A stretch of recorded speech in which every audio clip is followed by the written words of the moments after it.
ஹல்லேலூயா. ஓடி வந்த யாவருக்கும் இயேசு நாம் தாழ்மையின் வாழ்த்துகள். ஆமென். ஹல்லேலூயா. கர்த்தர் உங்களை ஆசீர்வதிப்பாராக. எடுத்துக்கொள்ளும் சங்கீதம் 103 அதிகாரம் 3, 4, 5 வசனம். சங்கீதம் 103.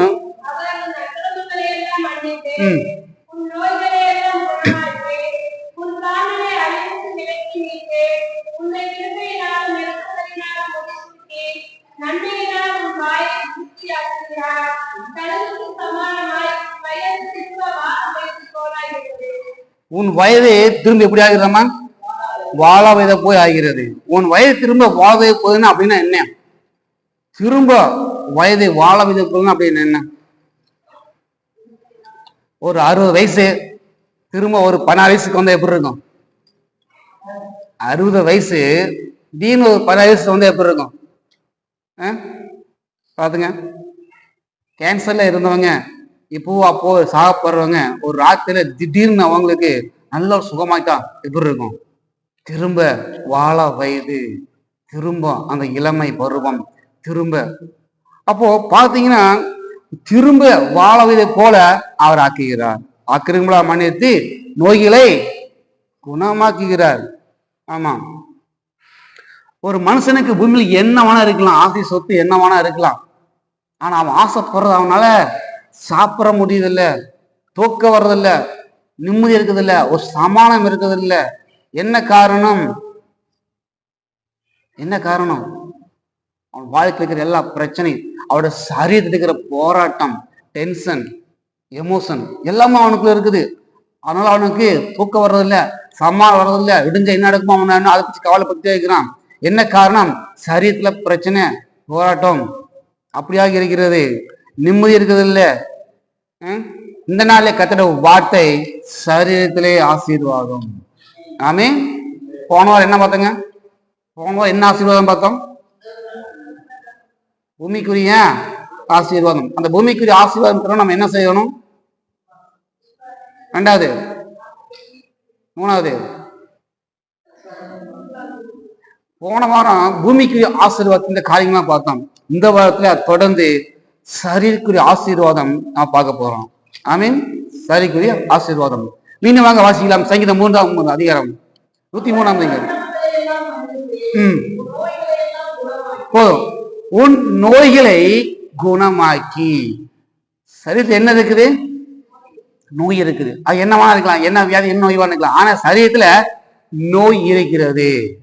ஆமீன். இந்த நோய் வியாதி எதனால வருதுங்க? இந்த நோய் வியாதி எதனால வருகிறது? 10% பாக்டீரியானாலும் வைரஸ்னாலும் வருது. 10% நம்ம வாழ்க்கையில பயன்படுத்துவதான காரியங்கள்ல இருந்து வெளியே போற வரோம் வைரஸ் பரவுது, அதனால வருது. மீதி 90% பாத்தீங்கன்னா வியாதி நோய் எல்லாம் பாவத்தினாலும் பிசாசினாலும் வருகிறது. இல்லையா? வியாதி நோய் எப்படி வருதுங்க? பாவத்தினாலும் பிசாசினாலும் வியாதி வருது. அப்படின்னா அந்த வைரஸ் வருதால என்ன இல்ல, அது உண்மைதான், அது 10% தான். ஆனா மீதி உள்ள இந்த உலகத்துல, இந்த பூமியில எல்லா வியாதி நோய்களையும் கொண்டு ஒரே காரணம் யாருன்னா பாவத்தினால வியாதி வருது, பிசாசினால வியாதி நோய் வருது. ஆமீன். இப்ப பாவத்தினால வியாதி வருமா? கண்டிப்பாக வரும். யோவான் 5ஆம் அதிகாரம் 5, 6. யோவான் 5ஆம் அதிகாரம் 5ஆம் வசனம் 6ஆம் வசனம். ஒரு மனுஷன் பாவம் மேல 38 வருஷம்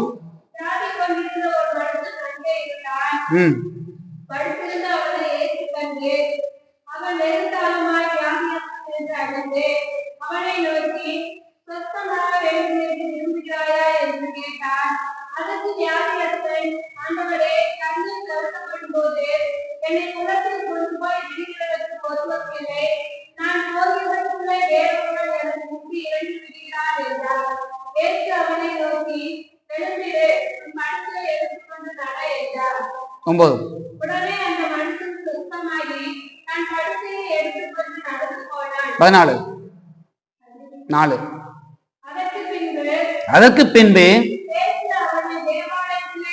தேவாலயத்திலே கண்டு பாருங்கள், இதோ நீ சொஸ்தமானாய், அதிக கேடானது ஒன்று நீக்கு வராதபடிக்கு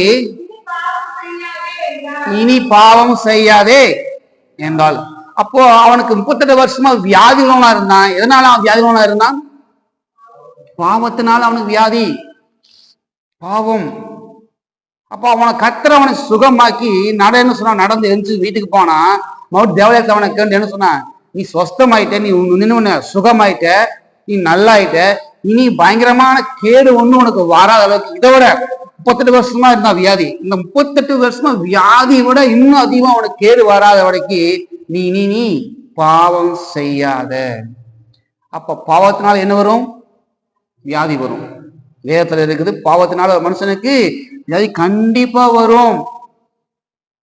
ஆமா, பாவம் கண்டிப்பா பாவம் வரும். ரெண்டாவது, அசுத்தாவி பிசாசுன ஒரு மனுஷனுக்கு வியாதி நோயை கொண்டு வந்து போட முடியுமா? அதுவும் கண்டிப்பாக போட முடியும். ஆமா, மார்க் 9ஆம் அதிகாரம் அதனுடைய 10வது வசனம். மார்க் 9ஆம் அதிகாரம் அதனுடைய 18வது வசனம். மார்க் 9ஆம் அதிகாரம் அதனுடைய 18வது வசனம்.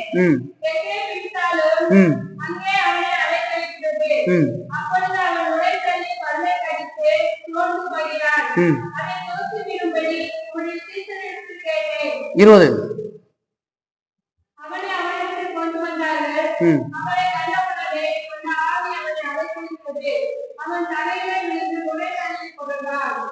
லூக்கா 9ஆம் அதிகாரம் அவருடைய 39வது வசனம். லூக்கா 9ஆம் அதிகாரம் அவருடைய 39வது வசனம். நல்லா கவனிங்க. ஒரு ஆவி அவனை பிடிக்கிறது, அவன் அலறுகிறான். பாருங்க, நுரை தள்ளி அலைக்கழித்து அவனை கசக்கின பின்பு அவனுக்கு நீங்குவது அரிதா இருக்கிறது. ஆமா, 42 படிங்க. 9:42. நல்லா கவனிங்க, தொடர்ந்து வாசிச்சுக்கிறோம். பிசாசு அவனை கீழே தள்ளி அலைக்கழித்தது. இயேசு அந்த அசுத்தாவியை அதட்டி விலங்கனை குணமாக்கி. பாருங்க, போதும். ஒரு மனுஷன், ஒரு பிசாசு பிடிச்ச ஒரு மனுஷனுக்கு இப்படிப்பட்டதான ஒரு வியாதி, அது அவனை பிடிக்கும்போது என்ன பண்ணுதாமா, நுரை தள்ளி கீழே விழுந்து புரண்டுகிறான். ஆமென். இது என்னோட வாழ்க்கையில 2008வது வருஷத்துல கம்பெனில வேலை செய்யும்போது நடந்த காரியம். ஆமா, பாருங்க, ஒரு சூப்பர்வைசர் ஒரு பையனுக்கு திடீர்னு இதே மாதிரிதான் 800-1000 பேர் இருக்கிற இதுல லைன்ல அவன் கீழே இதே மாதிரி விழுந்து புரள்றான், பிறண்டுகிறான், பல்ல கடிச்சிட்டான், பல்லு ஓப்பன், பல்ல அவனால துறக்க முடியல, கையை 2 கையை அப்படி இறுக்கி வச்சுக்கிட்டான், எல்லாத்தையும் உதைக்கிறான், யாருமே அவனை பிடிக்க முடியல. நாங்க 12 பேர் 12 ஸ்டாப் போய் பிடிச்சோம், 12 பேர்த்தி என்ன பண்ணிட்டான், தள்ளி விட்டுட்டான், அப்படியே முடியல. அப்புறம் என்ன சொன்னாங்க, வாயில் நுர வந்துருச்சு, அவனுக்கு என்ன, அவனை கட்டிங் பிளேடு ஸ்பேன் எல்லாமே கொடுத்துப்பட எல்லாத்தையும் அவனே என்ன பண்ணான், குத்திக்கிறான், அவனை சேர்த்து அவனே குத்திக்கிறான். ஆவியானுக்கு சொன்னார், இவனுக்கு நீ ஜாப் பண்ணினார். நாங்க அப்புறம் சொன்னேன், எப்ப இவனை எப்படியாவது தூக்கிட்டு அங்க வந்துருன்னு சொல்லி, அதுக்கப்புறம் எப்படியாவது அவனை 10-15 பேர் அப்படியே கையும் காலையும் பிடிச்சி தூக்கிட்டு கேணியில் கொண்டு வந்துட்டோம். அங்க வந்து நாங்க ஜோம் பண்ணோம். உடனே வீட்டுல போன் பண்ணி நாங்க டோஸ் ஸ்பீக்கரை போட்டு நல்லா ஜோம் பண்ணோம். ஜோம் பண்ண அது ஆவி அவனை விட்டு வெளியே நீங்கினது. ஆமென், அல்லேலூயா. அவனை விட்டு வெளியே நீங்கினது. எப்ப பர்மிஷன் கொடுத்தாரு, எப்படியாவது இவனை என்ன ஏதாவது பண்ணு அப்படின்னு பர்மிஷன் கொடுத்தாரு. அதுக்கப்புறம் அவன் முடிஞ்சு அவன் அப்படியே திரும்பி மேலே பாக்குறான். எப்பவும் சொல்றாரு, நீ காலை சாப்பிட்டோம் இல்லையா, மயக்கம் போட்டு கீழே வந்துட்ட அப்படிங்கிறாரு. பாருங்க, அந்த ஆவி அவனை பிடிச்சவுடன் அவனை கீழே தள்ளி அப்படி புரளுகிறது, அவனை அப்படியே கசக்கி புழிஞ்சு எடுத்துறது, அவன் கையில இருக்குது, பல்லுல என்ன பண்ணுது, அப்படியே கடிச்சுக்கிறான், வாய் திறக்க முடியல. காரணம் என்ன, அசுத்தாவி பிடிச்சிருக்குது, அது வியாதி. ஆமா, நுர தள்ளி அவன் பாட்டு நுர தள்ளுறான். எல்லாமே என்ன பண்ணுவாங்க, சில பேர் சாய் குத்து கொடுப்பாங்க, ரொம்ப நேரம் ஆகும் அது வெளியே போறதுக்கு. ஆனா அந்த அசுத்தை அவன மனுஷனை விசாரிச்சு பிடிச்சவன அவனோட வாழ்க்கையில அவனோட சரீரத்தை அப்படியே அலக்கழிக்குது. காரணம் என்ன, அசுத்தாவி. அப்போ இந்த பாவத்தினால் வருகிறதான வியாதியும் பிசாசு ஒரு வியாதியும் வராமல் இருக்கும்னா நம்ம என்ன பண்ணணும்? அதை சொல்லுங்க முதல்ல. பாருங்க, ஒரு மனுஷனுக்கு பாருங்க, பாவம் பயங்கரமான பாவம். ஒரு மனுஷன் சென்னையில இருக்குது, ஒரு மனுஷனுக்கு அவனுக்கு அடிக்கடி நெஞ்சு வலி வந்துடும். எப்பவுமே நெஞ்சு வலி வந்துட்டே இருக்கும். எல்லா பக்கமும் போய் பார்த்தாச்சு, ஒண்ணுமே இல்லை. ஆனால் ஒரு பிரதிஷ்டப்பட்ட ஒரு ஊழியக்காரான ஒரு இது எதுக்கு சர்ச்சைக்கு வரும்போது அந்த மனுஷன் கேள்விப்பட்டாங்க போனான். அப்போ அங்க இதயத்துல கை ஜெபிக்கும் போது அந்த அசுத்தாவி அவனை விட்டு வெளியே போனது. உடனே அவன் சுகத்தை உணர்ந்தான். ஆமீன், அல்லேலூயா. அப்ப நம்ம நினைக்கிறோம் சரித்தவர்கள் எல்லா வியாதியும் எல்லா நோயும் பாக்டீரியானாலையும் வைரஸ்னால வருது. அது உண்மைதான்.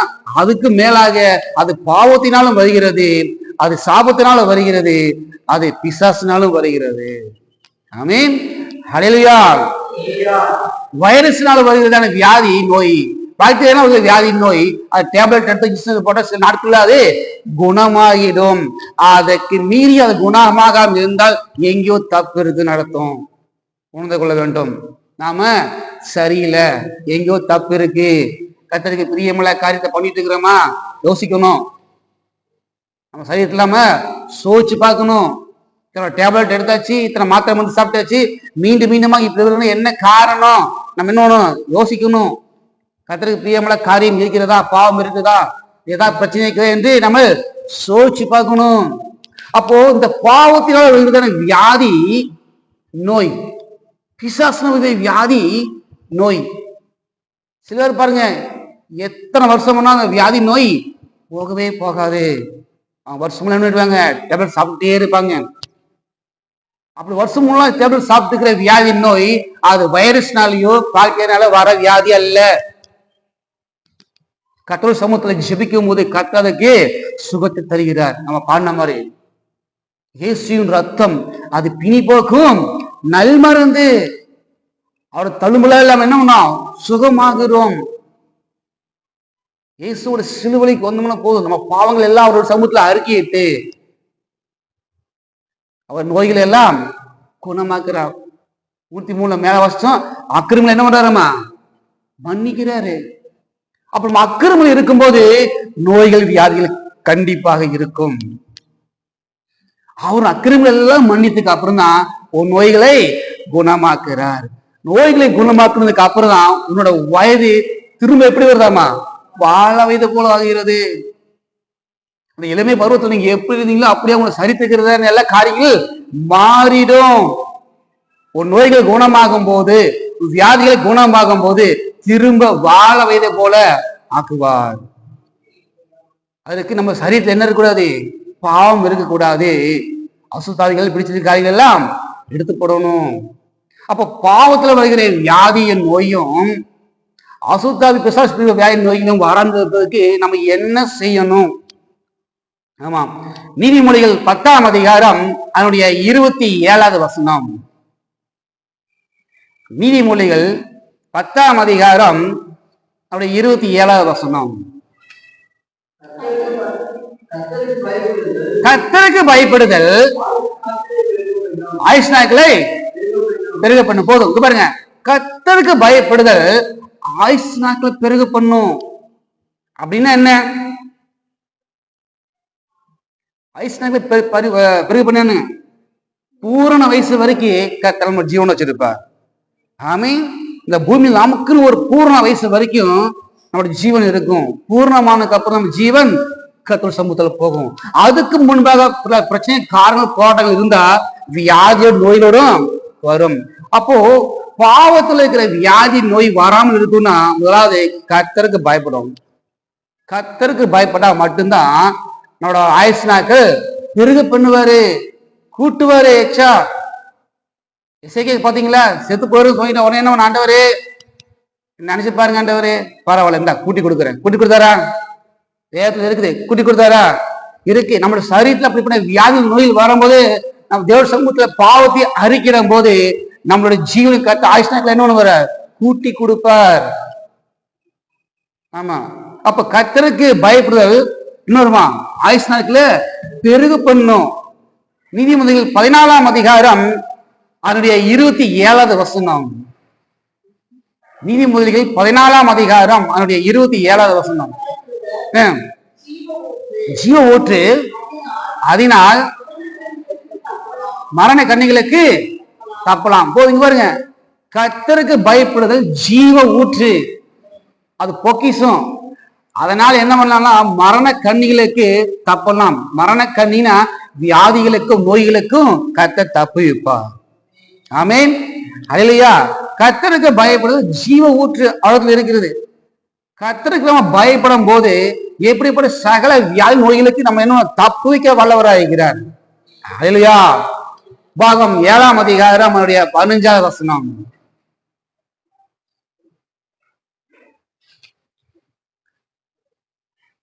உபாகம் 7ஆம் அதிகாரம் அவருடைய 15வது வசனம். கர்த்தர் சகல நோய்களையும்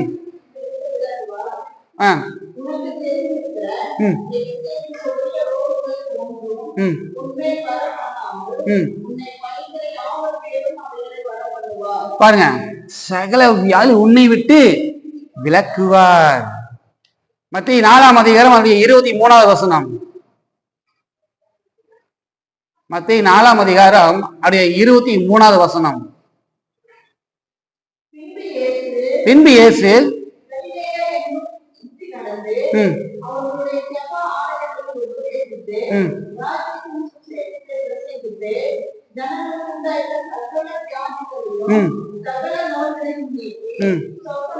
பாரு, சகல வியாதிகளின் நோய்களையும் என்ன நீக்கி அவர் சொஸ்தமாக்கினார். ஆமீன், அல்லேலூயா. அப்போ நம்மளோட வாழ்க்கையில கர்த்தருக்கு பயப்படுகிற பயம் வேணும். ஏன் நமக்கு வாழ்க்கையில நமக்கு பயம் வருது? 2 மணிக்கு 3 மணிக்கு பயம் வருது, ஏன் பயந்து இருக்கிறோம்? நாம கர்த்தருக்கு பயப்படுறது இல்லை, ஆனால் நமக்கு பயம் வருகிறது. ஆமீன், கர்த்தருக்கு பயம் வருகிறது. எரேமியா 2ஆம் அதிகாரம் அவருடைய 19வது வசனம். எரேமியா 2ஆம் அதிகாரம் அவருடைய 19வது வசனம்.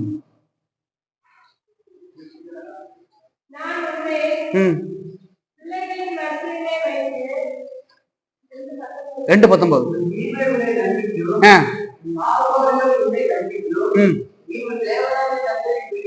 நல்லா பாத்துங்க, உன் தேவனை கர்த்தரை நீ விடுகிறதும் பயம் இல்லாம போயிடுறதும்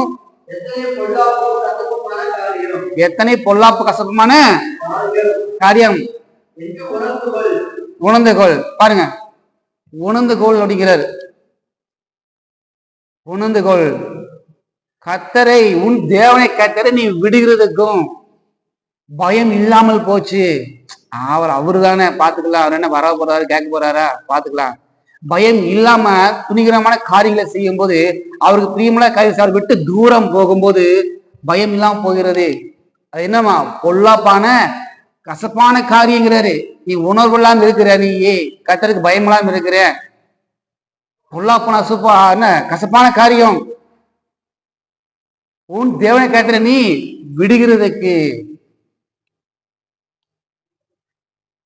தேவன சமூகத்துல வருவதற்கு எப்ப வேணா போய்க்கலாம், எப்ப வேணா வந்துக்கலாம், அப்படி இல்லை. அதான் சொல்றாரு, என் ஜனங்களை என்ன வேணா வாயில என்ன பண்றாங்க, துடி செலுத்துறாங்க, ஆராதிக்க எல்லாம் பண்றாங்க, ஆனால் இருதயமோ என்னை விட்டு தூரமா இருக்குது. அவரே சொல்றாரு, எல்லாம் ஆக்டிங் பண்றாங்கப்பா என்கிட்டயே, துதிக்கிறாங்க, ஜெபம் பண்றாங்க, எல்லாம் ஆக்டிங் பண்றாங்க. ஆனா உள்ளுக்கு உள்ளான மனுஷன் அந்த இருதயத்தை என்ன பண்ணுமா, இருதயம் ஒரு இடத்துல இல்ல, அது தூரமா இருக்குது, எல்லாருக்கும் தெரியும் அப்படிங்கிறாரு. கர்த்தருக்கு பயப்படுற பயம் எங்கே? அந்த பயம் இல்லாதனாலதான் என்ன பண்றான், பாவங்களை செய்கிறோம். கர்த்தருக்கு பயமா என்ன பாவங்களை செய்யறோம். ஆனா போ, அவர் பார்த்துக்கலாம் அப்படின்னு அந்த பாவத்தை செய்யறதுனாலதான் நமக்குள்ள வியாதி நோய் இருக்கிறது. எத்தனை ஹாஸ்பிட்டல் போனாலும், எத்தனை மாத்திரை வந்து சாப்பிட்டாலும் அந்த வியாதி நோய் போக மாட்டேங்குது. காரணம் என்ன? பாவம், கர்த்தருக்கு விரோதமாக செய்த பாவம். ஆமென், அல்லேலூயா. நீதிமொழிகள் 8ஆம் அதிகாரம் 13வது வசனம்.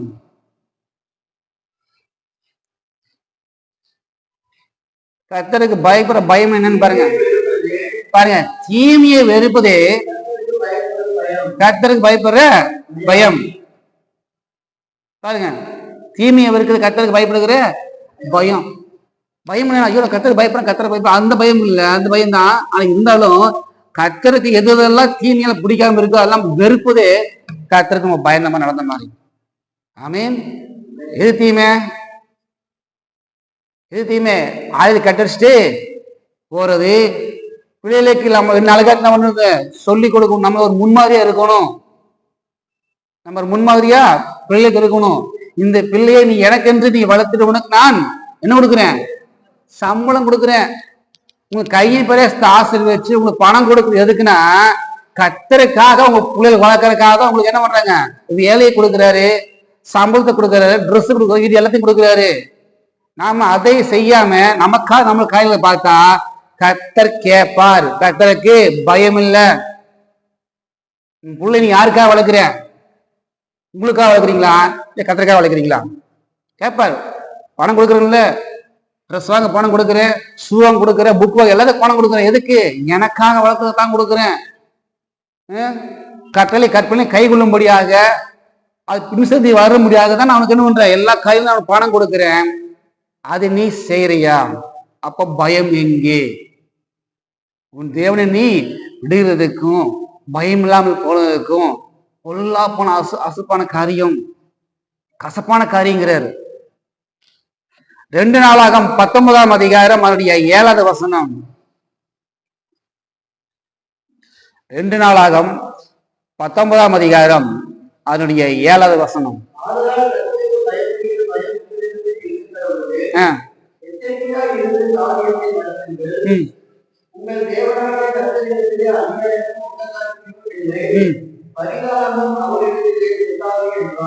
பதிலா எச்சரிக்கையா இருக்கணும். பயந்து எச்சரிக்கையா இரு. என்ன அவர் பரிதானா வாங்க மாட்டாரு. ஜாஜா பண்ணி குல்ஜா பண்ணில அவர்கிட்ட வேலைய ஆகவே ஆகாது. ஆண்டவரே நான் அது பண்றேன், இது பண்றேன், அதை செய்யறேன், நீ என்ன வேணா பண்ணு, ஆனா நீ செஞ்சதை நான் மறக்க மாட்டேன். பரிதானா அவரு வாங்க மாட்டாரு. ஆமா, இதை கொடுத்து அவர் கட் பண்ணிடலாம், அட்ஜஸ்ட் பண்ணிக்க ஆண்டவரே அப்படின்னா அட்ஜஸ்ட் பண்ண மாட்டாரு. போதாட்சினியா அவரை பார்க்க மாட்டாரு. ஆமா, நைட்டு மகமா நான் இருக்கிற ஆண்டவரே, இங்கே வர அங்க போற ஆண்டவரே அப்படின்னா ஆமா இருந்தார்ல அப்படின்னா போதாட்சினி பார்க்க மாட்டாரு. யாரா இருந்தாலும் சரி போதாட்சினியும் பார்க்க மாட்டாரு. பரிதானம் வாங்க மாட்டாரு. அட்ஜஸ்ட் பண்ணிக்கலாம், காலை அட்ஜஸ்ட் பண்ணிக்குவாரு. ஆண்டவர் நம்ம ஆண்டவர் தானே, இறக்கமுள்ள தேவன் அவர் செய்ய மாட்டாரு. எச்சரிக்கையாரு சொல்லிட்டு கர்த்தருக்கு நீ பயந்து நீ எச்சரிக்கை காரியத்தை நீ நடத்து. ஏன்?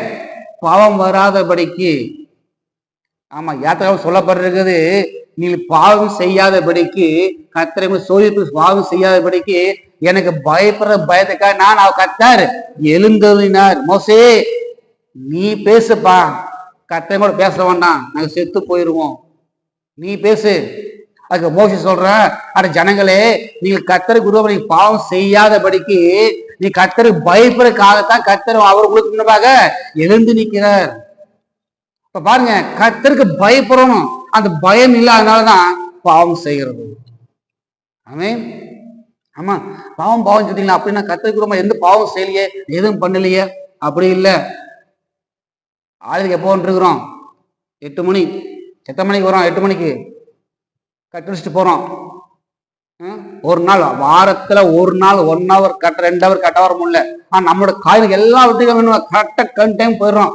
9 மணிக்கு பஸ், 8:30 மணிக்கு பஞ்ச் வைக்கணும். 8 மணிக்கு போடுறோம், போய் பஞ்ச் வைக்கிறோம். கரெக்டா பஞ்ச் வைக்கிறோம். ஸ்கூலுக்கு 8 மணிக்கு போறோம். கரெக்டா 10 மணிக்கு போனியுமா ஸ்கூலுக்கு? டீ டைம் போய்க்கலாமா? நான் 10:30 மணிக்கு நீங்க ஸ்கூலுக்கு போக சொல்லி போய் 10 மணிக்கு போய் பாருங்க, என்ன சொல்லுவாங்க? அப்ப ஆண்டவர் மட்டும் என்ன? வானத்தை பூமி படைத்த கர்த்தர் அவர், உங்களை உருவாக்குனவர், தாயின் கருவிலே உங்களுடைய எல்லா கருவியும் அவர் தெரிஞ்சிருக்கிறாரு, உறுப்புகளை அவர் தான் வச்சிருக்கிறாரு. அவருக்கு நீங்க திருப்பி கொடுக்குறீங்க. அது பாக்குறாரு. இதெல்லாம் என்னோட கற்பனை. இந்த கற்பனை மீறதே பாவம் தான். கற்பனை பிரமாணத்தை மீறதே பாவம் தான். அதை நீங்க மீறீங்களே. நீங்க சொல்றீங்க இவனை பாவம் அப்படி ஒன்னும் ஆண்டுக்கு நான் அப்படி கொலை பண்ணல, எதுவுமே செய்யல, திருவிழா எதுவும் பண்ணல. இல்ல இல்ல, நியாயப்பிரமாணத்தை மீறதே பாவம் தான். அவரோட கற்பனை என்னென்ன போட்டிருக்குது? என்ன பரிசுத்த ஓய்வினாலே என்ன பண்ண நீங்க உளைச்சலாக்காதீங்க. ஞாயிற்றுக்கிழமை அவருக்கு உண்டான நாள், அந்த நாள் அது அவருக்கு மட்டும் தான் கொடுக்கணும், ஒரு யாருக்கும் கொடுக்க கூடாது. முதலாவது அவர் சமூகத்துக்கு வந்துட்டு அதுக்கப்புறம் நீங்க எங்க வேணும் எப்படி வேணா நீங்க போய்க்கலாம். முதல்ல அவர் ஃபர்ஸ்ட் பார்க்கணும். அவருக்கு டிமி கொடுத்துட்டு முதல்ல என்னோட சொந்த காரியம் பார்த்தோம்னா கட்டணும். அந்த பிரமாணத்தை மீறினால பாவம் விளைகிறது. பெரிய பாவமான தேவையில்லை, பிரமாணத்தை மீனா போது பாவம் வந்துடும். பாவம் வந்துட்டா வியாதி வந்துடும், நோய் வந்துடும். பாவம் வந்துட்டா அசுத்தாவி வந்துடும். ஆமா, நல்லா ஜெபிச்சு அவளுக்கு விடுதலை பண்ணி திரும்ப ஒரு மாசம் திரும்ப அவங்களுக்கு அந்த மாதிரி வந்ததுன்னா என்ன சொல்றது, என்ன போய் ஜெபம் அவங்க சரியா பண்ற இல்லையா அப்படின்னு அண்ணங்கிட்டே போய் ஜெபம் பண்ணிட்டு வந்தாலும் சொல்றது புரிஞ்சா யாருன்னு, அவங்கள்ட்டே போய் ஜெபம் பண்ணிட்டு வந்தாலும் திரும்ப நம்ம சரியில்லைன்னா அப்படித்தான் இருக்கும். ஒரு அசுத்தாவிய மனுஷனை விட்டு புறப்படும் போது அது காடு நேடு எல்லாம் அளந்து திரிஞ்சு எனக்கு ஒண்ணு கிடைக்க செட்டாலேயே அப்படின்ட்டு திரும்ப நான் போயிட்டு வந்த வீட்டை போய் பார்க்கலாம் வந்து எட்டி பார்த்தோம். அப்போ இதயத்துல என்ன இல்லை ஒண்ணுமே இல்லாம இருந்ததுன்னா சூப்பர் நல்ல ஃப்ரெஷ்ஷா ஃபேன் ஏசி எல்லாம் போட்டுக்கிட்டு திரும்ப போய் ஏழாவி கூட்டு வந்து உள்ள வந்துடும். அப்ப என்ன உண்மையுமே காட்டு பின்னலாம ரொம்ப கேடா இருக்கும். ஒரு நாள் கையில் தாவலி வந்துச்சு, இப்ப என்ன உடம்புக்கு எல்லா வழியும் வந்துடும். என்ன காரணம், உள்ள என்ன இல்லை, ஒண்ணுமே இல்லை, கர்த்தருடைய பிரமாணம் இல்லை, கற்பனை இல்லை, கர்த்தருக்கு பயப்படுற பயம் இல்லை. ஆமா, கர்த்தரோட வல்லமை எப்ப எங்க இறங்கி வந்தாலும் சுகம் கொடுக்க உண்மைதான். ஆனா அதுக்கப்புறம் நம்ம செய்ய வேண்டிய காரியமா செய்யணும். அது செய்யாம நான் போயிட்டு வந்தேன், அங்க போயிட்டு வந்து இங்க போயிட்டு வந்தேன் அப்படின்னா என்ன பண்றது, ஒண்ணும் நடக்காது. ஒரு அசுத்தாவி தன் வீட்டை விட்டு என்னோட வீடுங்குது. ஒரு மனுஷோட இருதயம் மனுஷோட சரீரத்தை அதை என் வீடு உண்மை கொண்டாடுது. என் வீட்டுல திருமண போவோம் அப்படிங்குது. அது சுத்தி சுத்தி பார்க்குது, காடு மேடு எல்லாம் அலையுது, எங்கேயுமே செட்டால. ஏன் சொல்லுது பாரு, ஏன் வீடுனா அப்போ அந்த எந்த அளவுக்கு அவங்க உள்ள இருக்காங்க, உள்ள சமானப்படுத்தி வச்சுக்கிறாங்க. சொல்றது புரிஞ்சுங்களா, எந்த அளவுக்கு உள்ள அது தங்கி இருக்குது. அதுக்கு ஃபேன் போட்டு கொடுக்குறது நம்ம தான், ஏசி போட்டு கொடுக்குறது நம்ம தான், காப்பி டீ மட்டன் சிக்கன் எல்லாம் என்ன பண்றோம் நம்ம தான் கொடுக்குறோம். இந்த மாதிரி எங்கேயும் கிடைக்க மாட்டேங்குது. திருப்பி என்ன பண்ணுது, இங்க போனா போகுது, இந்த அம்மாட்ட போனா எனக்கு எல்லாமே கிடைக்குன்னு உள்ள வந்துடும். உள்ள வந்த கூட தெரிஞ்சு அதுக்கு முன்னாடி வெளியே போற கத்தோட சமூகத்துல ஆண்டவரே அவங்களை அறிக்கிட்டு சேர்றதில்ல, இருந்துக்கிறதுக்கு உட்கார வச்சிருது. அப்ப என்ன பண்றது, கண்ணு வழி நெஞ்சு வழி கை வழி எல்லா வழியும் வர காரணம் தான். ஒரு ஆவி புறப்பட்டு வெளியே போச்சுன்னா திரும்ப வராதபடிக்கு கத்தோட சமூகத்துல பயந்து அவங்களை சேதபடி கற்பனை மீறாதபடி இருக்கும் போது அந்த ஆவி திரும்பி வந்து பார்த்தாலும் நான் உள்ள போக முடியல. உள்ள யாரு இருக்கிறா, இயேசு இருக்கிறார். ஆமென். உள்ள ஒருத்தர் சொந்தக்காரர் இருக்கிற, நான் உள்ள போக முடியாதே, திரும்பி அதை எங்க போயிரும். அப்ப அவங்களுக்கு சரீரத்தை என்ன வியாதி நோய் வராமல் இருக்கும். ரோமர் 6ஆம் அதிகாரம் 12வது வசனம். ரோமர் 6ஆம் அதிகாரம் 12வது வசனம்.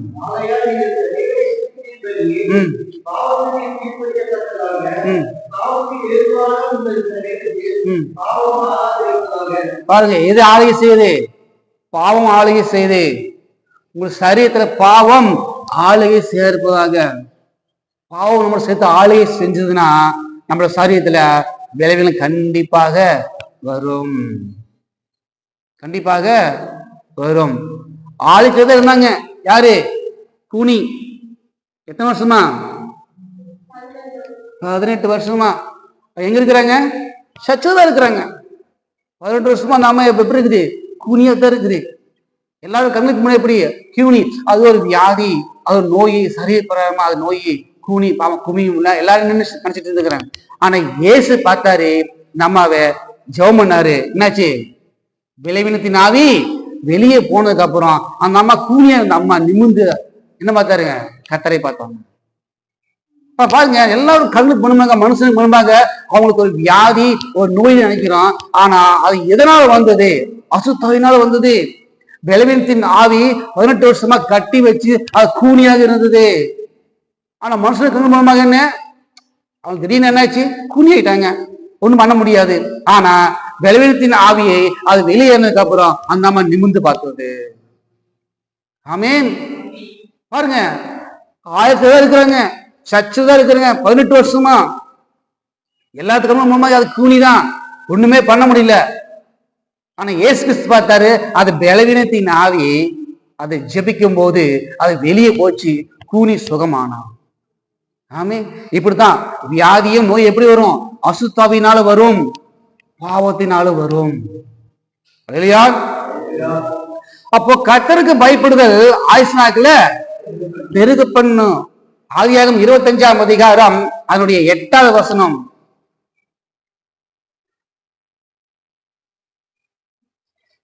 ஆதியாகமம் 25ஆம் அதிகாரம் அதனுடைய 8வது வசனம்.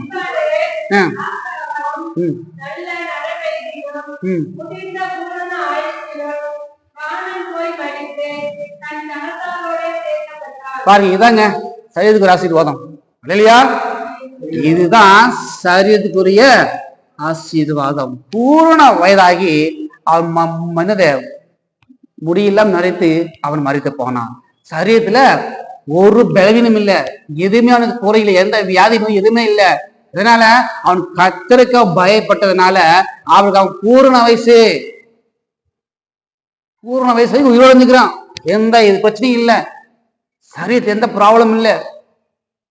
பூரண வயசுக்கு அவன் என்ன பண்ணா? மறித்து போவான். இதுதான் சரீரத்துக்கு ஒரு மனுஷனுக்கு என்ன பணம் இருக்கலாம், என்ன காரு பாங்களா இருக்கலாம், ஆனா சரீரத்துல சுகம் இருந்தா மட்டும்தான் எல்லாவற்றையும் அவன் அனுபவிக்க முடியும். ஆமீன். அல்லேலூயா. அதான் பார்த்தா பூமிக்குரிய ஆசீர்வாதம். இரண்டாவது, அவனுடைய மனுஷனுக்கு சரீர பிரகாரம் ஆசீர்வாதம் கண்டிப்பா தேவை, கண்டிப்பா தேவை. ஆமா, ஒரு புது ட்ரெஸ் வாங்கி போடுறதுக்கு முன்பாக சுகம் இருந்தா மட்டும்தான் ட்ரெஸ்ஸ போட முடியும். சுகமில்ல ட்ரெஸ் போட முடியுமா? அப்படியேதான் இருக்கும். பாருங்க, ஒண்ணும் இல்ல, பிரியாணி சாப்பிட போறோம், சைத்து சுகம் தான் மட்டும்தான் சாப்பிட முடியும். ஃபீவரோ விரதா வியாதி இருந்தா போச்சு சாப்பிட முடியுமா? சாப்பிட முடியாது. நீ என்னதான் லெக் பீஸ் நல்லா பொறிச்சு வரிச்சு வச்சு ஆமா ஊரே மனமாக்கி இருந்தாலும் அவன் தொடவே மாட்டான். ஏன்னா அவன் சாப்பிட முடியாது. பாத்தீங்களா? கோடி கோடியா பணம் இருக்கு, எல்லாம் இருக்கு, அவன் காப்பி டீ குடிக்க முடியாது. உண்மைதானே? காப்பி டீ குடிக்க முடியாது, நம்மள மாதிரி காப்பி டீ குடிக்க முடியாது. அந்த மாதிரிதான் சரீரத்துல சுகம் கண்டிப்பா தேவை. டென்ஷன் அப்படியே மைண்ட் கூட டென்ஷனா இருக்கும், அப்ப பார்த்தா டென்ஷனா இருக்கும். சுகம் இல்ல, என்ன பணம் என்னது, நிம்மதி இல்லை, சமாதானம் இல்லை, அவனுக்கு ஏதோ ஒண்ணு பிரச்சனை வாழ்க்கையில. அவனோட சரீரத்துல மட்டும் சுகம் இருந்ததுன்னா எல்லாமே ஜெயிச்சிடலாம். சரீரத்துல மட்டும் சுகம் இருந்ததுன்னா இல்லாம இருந்தா கூட சமாதானமா இருக்கும். ஆமென். சரீரத்துல மட்டும் சுகம் இருந்ததுன்னா பழைய சோறு இருந்தாலும் சந்தோஷமா சாப்பிடலாம். ஆனா சரீரத்தை சுகம் இல்லைன்னா பிரியாணி இருந்தாலும் சாப்பிட முடியாது. இந்த கர்த்தருக்கு ஆசீர்வாதம், சரீர ஆசீர்வாதம், இது ரொம்ப ரொம்ப முக்கியம். இந்த பூமிக்குரிய ஆசீர்வாதத்துக்கு அனுபவிக்கிறதுக்கு ஆபிரகாம் கர்த்தர் என்ன கொடுத்தாரு? சரீர ஆசீர்வாதத்தை கொடுத்தாரு. அவன் சீமானா இருந்தான், ஒட்டகம் ஆடு எல்லாம் அவனுக்கு இருந்துச்சு, அதெல்லாம் அனுபவிக்க அவனுக்கு என்ன இருந்துச்சு? சுகம் இருந்தது. அவன் படுக்க இருந்தான், எல்லாம் அனுபவிக்க முடியுமா? முடியாது. அதான் கர்த்தர் சொல்றாரு, உன்னோட சரீரத்துல ஒரு ஆசீர்வாதம் வேணும். வானத்தையும் பூமியை படைத்த நீங்கள் கர்த்தராலே ஆசீர்வதிக்கப்பட்டவர்கள். என்ன ஆசீர்வாதம்? உன் பூமிக்குரிய ஆசீர்வாதம். அந்த பூமிக்குரிய ஆசீர்வாதம் நம்ம அனுபவிக்கணும்னா சரீர ஆசீர்வாதம் தேவைப்படுது. ஆமென். அல்லேலூயா. இப்ப பூமிக்குரிய ஆசீர்வாதம் வேணுமா, சரீரமா ஆசீர்வாதம் வேணுமா? இப்ப போன வாரம் பூமிக்கு ஆசீர்வாதம் சொன்னீங்க, இந்த வாரம் சரீர ஆசீர்வாதம் சொல்றீங்க. போன வாரம் BMW காரு வேணும், என்ஃபீல்டு புல்லட் வேணும், சரீர ஆசீர்வாதம். இப்போ என்ன வேணும்? சரீரபுரம் ஆசீர்வாதம். இது இருந்தால்தான் அதை அனுபவிக்க முடியும். ஆமீன். இல்லையா? பாருங்க, கோல்டு செருப்பு, சுகம் வேணும். எல்லாரும் மறிக்க போறது உண்மைதான்.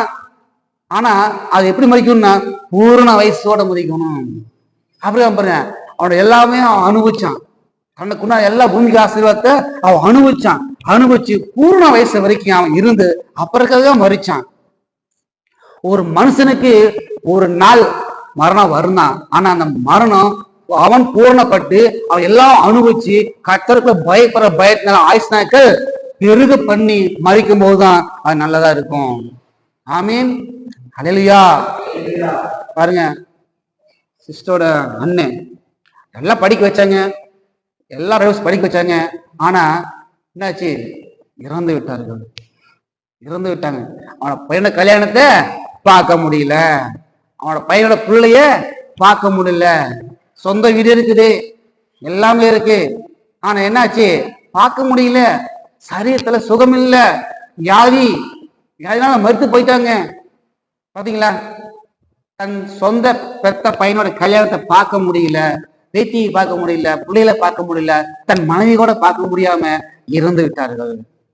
சொந்த வீடு தான், வீட்டுல உட்காந்து சாப்பிட முடியுமா, அனுபவிக்க முடியுமா? இல்ல. எல்லாம் இருந்து என்ன பிரயோஜனம்?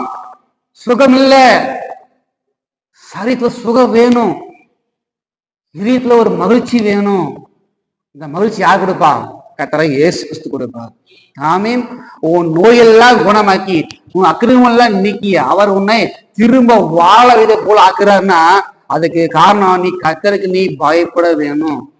சும்மா திரும்ப வாயுதல் வராதே, கர்த்தருக்கு பயப்படணும். அது பாரு, கழுகு போல எக்ஸாம் செய்கிற கழுகு, கழுகு போல திரும்ப வாழ வையுது. ஆமா, கழுகு பாருங்க, சாகர மாதிரி இருந்ததுன்னா அது உடனே தன் உயர மலையில போய் தன்னோட மூக்குல எல்லா இறகி கொத்தி கொத்தி கொத்தி கீழே போட்டுரும். எல்லா இறகும் கீழே வந்துடும். ஆமா, இறகுட்ட கோழி மாதிரி ஆகி போறோம், அப்படியே ஒண்ணுமெல்லாம் ஒழுக்கனாயிரும். ஆனா பாருங்க, ரொம்ப நாள் கழிச்சு வெயிட் பண்ணி பாருங்க, புது இறகு வரும். அந்த வயசான தோற்றமெல்லாம் போய் ஒரு இளமை பருவ கழுகு போல அழகா வரும்.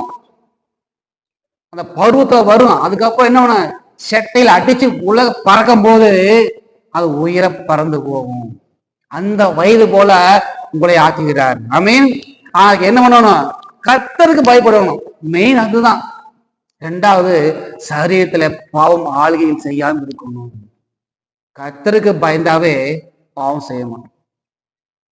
ஐயோ ஆண்டவர் டைம் ஆச்சு, நான் கரெக்ட் போகணுமே, ஞாயிற்றுக்கிழமை யார் என்ன உட்காந்து போக மாட்டேனே, அந்த பயம் வேணும். ஏன் என்ன சொல்லிக்கிறாரு, என்ன பொருள் கற்பனையில, என் பரிசுத்த ஓய்வினாலே ஒளிச்சல் ஆக்காத. நீ என்ன மறந்த, நான் உன்னை உன் பிள்ளைய மறந்துடுறது. சொல்றாரு, நீ என்ன மறந்த, நான் உன் பிள்ளைய மறந்துடுறது. அப்போ நீ என்னை கூப்பிடும் போது நான் என்ன பண்ணுவேன், அகதி பண்ணுவேன், அசத்து பண்ணுவேன், காதை கேட்க மாட்டேன் அப்படிங்கிறாரு. கர்த்தருக்கு பயப்படுற பயம் இருந்தா ஆயுசு நாட்கள் பெருக பண்ணும். அவர் சொல்றாரு, எனக்கு கனம் எங்க,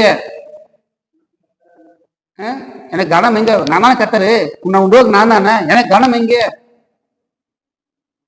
டீச்சர்ஸ் எல்லாம் எழுச்சி வரும்போது, டீச்சர்ஸ் உள்ள வரும்போது எல்லாம் சீக்கிரமா, இங்க எப்படி தெரியல, நீங்களா நாங்களே எழுச்சிக்கோம். அப்ப நாங்க படிக்கும் போதெல்லாம் டீச்சர் உள்ள வந்தாவே எல்லா ஸ்டூடெண்ட்ஸ் பிள்ளைல எழுந்துச்சு நின்று சொல்லுவான், வணக்கம் ஐயா அப்படிமா.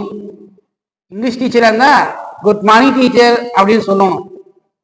எந்திரிக்காம எவனோ உள்ள கொண்டு வந்தானா அட்டி பின்னி எழுதுவாங்க. ஏன்னா நான் ஒரு டீச்சருக்கு ஒரு மரியாதை அப்படிம்பாங்க. ஒரு உலகப்புறமான டீச்சரு, ஒரு உலகப்புறமான கவர்மெண்ட் ஸ்டாஃப் இந்த மாதிரி பெரிய அதிகாரிகளுக்கே வேணும்ன்றோம் மரியாதை கொடுக்குறோம்.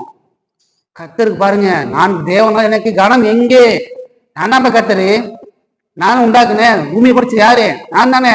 இந்த பூமி உண்டாக்குன எனக்கே நீ கனம் பண்ண மாட்டேங்கிறீங்க. பயம் எங்கே? பயம் விட்டுருச்சு. இந்த பயம் இல்லாதனாலதான் பாவம் வருகிறது. பாவம் வந்ததுனாலதான் வியாதி நோய் வருகிறது. பிள்ளைகளே, கர்த்தருக்கு பயப்படுற பயம் இருந்தா ஆயுஷ் நாங்கள் கர்த்தர் பிறகு பண்ணுவார். ஆயுஷ் நாங்கள் கர்த்தர் பிறகு பண்ணும் போது உன் வயது எப்படி இருக்குமா திரும்ப வாழ வயது போல ஆக்குவார். உன் அக்கிரமங்களா கர்த்தர் அவர் நீக்கி போடுவார், நோய்களை அவர் குணமாக்குவார். ஆமா, சொல்லப்பட பிரகாரமாக இந்த வாக்குல சரித்திரத்துடைய ஆசீர்வாதம் தான். உச்ச மேல உள்ளாங்கால் வரை ஒரு பிரச்சனையும் இல்லாம மனுஷன் நிம்மதியா சந்தோஷம் மகிழ்ச்சியாக அவன் சாப்பிடறான் பாரு, அவனுக்கு வந்து ஆசீர்வாதம். அந்த ஆசீர்வாதம் வேணும். குடிசிலேயே இருந்தாலும் அவன் சுகமா இருக்கிறான் பாத்தீங்களா, அவன மாதிரி கொடிசில் எவருமே கிடையாது. ஆமீன். இல்லையா? ஆமா, குடிசிலே பாருங்க, பஸ் ஸ்டாண்ட் பக்கம் பாருங்க, ரோட்டு ஓரத்துல இதுல பாருங்க, சரி பாருங்க, ஃபுல்லா பால் பாத்தீங்களா. நம்ம என்ன பண்றோங்க, குட் நைட் போடுறோம், கொசு குத்தி பத்த வைக்கிறோம். ஒரு கொசு கொசு தாங்க முடியல, அங்க பாருங்க ஓப்பனா பிடிச்ச படுத்துக்கிறாங்க. அந்த பாலத்தை கீழே தண்ணி ஓடுது, தண்ணி ஓடுது, எத்தனை கொசு நான் பாப்பீங்களா. குப்பையில படுத்துருந்தா நம்ம சுகமா இருக்கிறாங்க பாத்தீங்களா, அது ஆசீர்வாதம் தனி. ஆனா கோடீஸ்வரனா இருந்து மெத்தையில படுக்க முடியாம உருண்டு உருண்டு தூக்க வராம பாத்தீங்களா அப்படின்னு. ஆனா கர்த்தர் நம்மளை ஆசீர்வதிச்சிருக்கிறார். ஆமென். எது இருக்குதோ இல்லையோ கர்த்தருக்குள் மகிழ்ச்சியா இருப்பதே பெரிய ஆசீர்வாதம். ஆமென். அது போதும். உலகப்பிரமான ஆசீர்வாதம் இல்லாம நான் கர்த்தருக்குள்ள மகிழ்ச்சியா இருக்குன்னு சொன்னா பாத்தீங்களா, அதுதான் பயங்கரமான ஆசீர்வாதம். அவருக்குள்ள சந்தோஷமா இருந்தா போதும், எல்லாமே கிடைச்சிடும். ஆமென். எல்லாம் இருந்து நிக்கலாம்.